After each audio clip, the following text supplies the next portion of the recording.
E vamos ao assunto da política. Hoje, CBN nas empresas, no Maringá Parque. E eu estou aqui com o Thiago Valenciano no Maringá Parque, no shopping.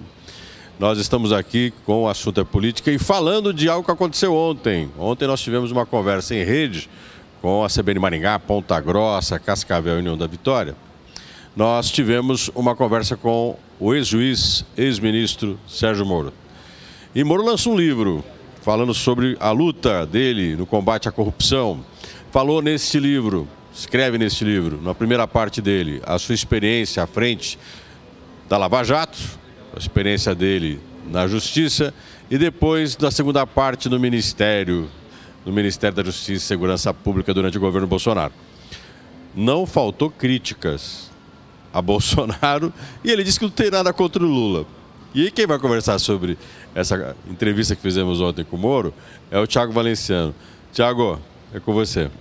Olá, Gilson, olá, ouvinte da CBN Maringá e também quem nos acompanha pelas plataformas digitais. Olha, aquela fala do Moro ontem, falou do livro, é claro, né? E já comprei o livro dele, estou esperando chegar aí, só chegar a entrega para a gente poder ler, porque esse tipo de assunto a gente tem que estar inteirado claro, em relação ao ano de eleição.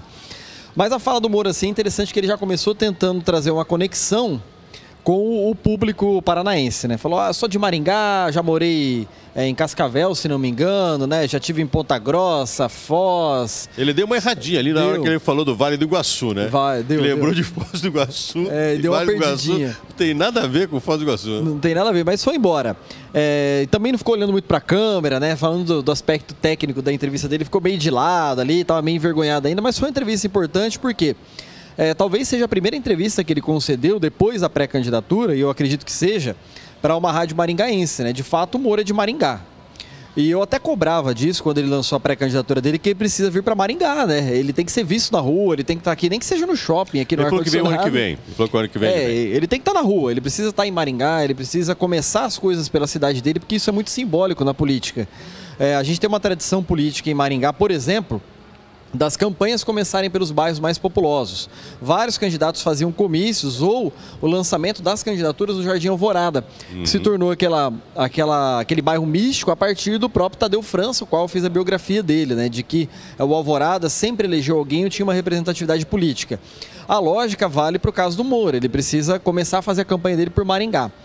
E de fato, assim, assistindo a entrevista, a gente vê ainda que faltou ainda aquela pegada do povo. Ele ainda está bem preso na bandeira da corrupção, que é uma das bandeiras importantes, segundo as pesquisas, para a eleição do ano que vem. Ele está falando muito de segurança pública, que foi um ministério que ele passou. Ele fala bastante de justiça, que é o métier dele, mas falar da nossa área e zona de conforto é muito fácil. É fácil ficar falando de política aqui até amanhã, falar de futebol, que é um assunto que eu gosto, música gaúcha. O difícil é eu falar... verdade, você gosta de música gaúcha. Exato, o difícil é eu falar de biologia, mas sabe química, que o Moro ontem, né? Então... o Moro ontem ele tocou numa coisa interessante, ele falou da pandemia no final da entrevista. Sim. Falou um pouquinho da pandemia, mas ainda faltou aquela proposta popular. Eu imagino assim que ele, enquanto pré-candidato, ele está nessa fase de andar pelos veículos de imprensa e ele está tendo muita visibilidade, inclusive já começou a ameaçar o próprio Bolsonaro nas pesquisas do estado de São Paulo, porque o alvo dele é o Bolsonaro. Ele quer tirar o Bolsonaro do segundo turno, que é uma tarefa muito complicada. O Reginaldo já repercutiu aqui com a gente várias vezes de que, desde que o Instituto da Reeleição foi feito, nenhum presidente da República ficou fora do segundo turno. Então é uma tarefa complicadíssima essa do Moro. E ele não mira o Lula porque ele acredita que o Lula é o adversário mais ideal para ele, até porque, conforme ele mesmo disse, ele não tem nada contra o Lula e tem coisas contra o Bolsonaro, porque ele esteve lá, né? Então ele deixou bem claro por que ele saiu do ministério e tudo mais, e até cobrou isso publicamente do presidente. Agora, eu tenho dito reiteradamente que para o Moro começar a ter chance, e ele surgiu aí como fato novo, como terceira via possível, e ele está tentando dar uma mola propulsora na campanha dele, para ele conseguir ser esse fato novo aí que a gente está esperando, ele precisa chegar no mês de março, logo depois do Carnaval, com 15% fincado nas pesquisas. Não adianta ter 13% com 2 pontos percentuais para mais ou para menos.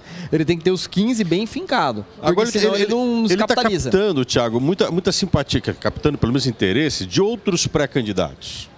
O Dória, por exemplo, quer conversar com ele, Eduardo Leite quer conversar com ele, Mandetta, alguns já até colocaram, estava lá no meio da entrevista com ele, olhando no YouTube, o Mandetta e o Moro com vice-Mandetta e tal.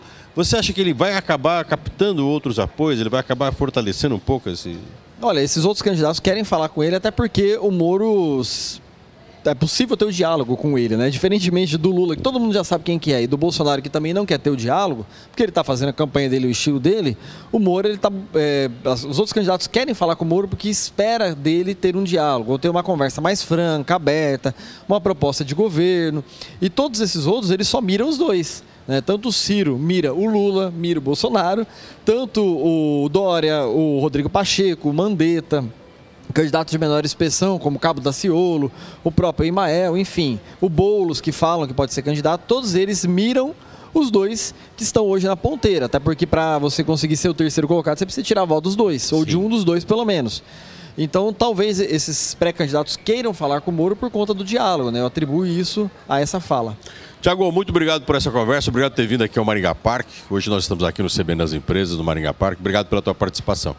Valeu, Gilson, ouvinte da CBN, e a gente volta amanhã encerrando a semana. Inclusive com o Reginaldo Dias, e amanhã nós vamos falar um pouco mais sobre essa questão das pré-candidaturas. Nós temos muitos nomes que estão surgindo, quais serão as alianças e aproximações. E uma coisa que o Tiago colocou muito importante, não se esqueça que Bolsonaro já se filiou ao PL, foi até assunto do Tiago ontem, e nós vamos entrar aí numa espiral agora dos candidatos começando a se apresentarem e a elaborarem, ou pelo menos disporem um pouco do que pretendem fazer com o país. Vamos falar um pouco sobre isso amanhã, junto com o Reginaldo Dias. Se você pode entrar em contato com o Tiago Valenciano, pelo Instagram, @Tiago Valenciano, ou ter acesso ao conteúdo do Tiago no site dele, tiagovalenciano.com.br.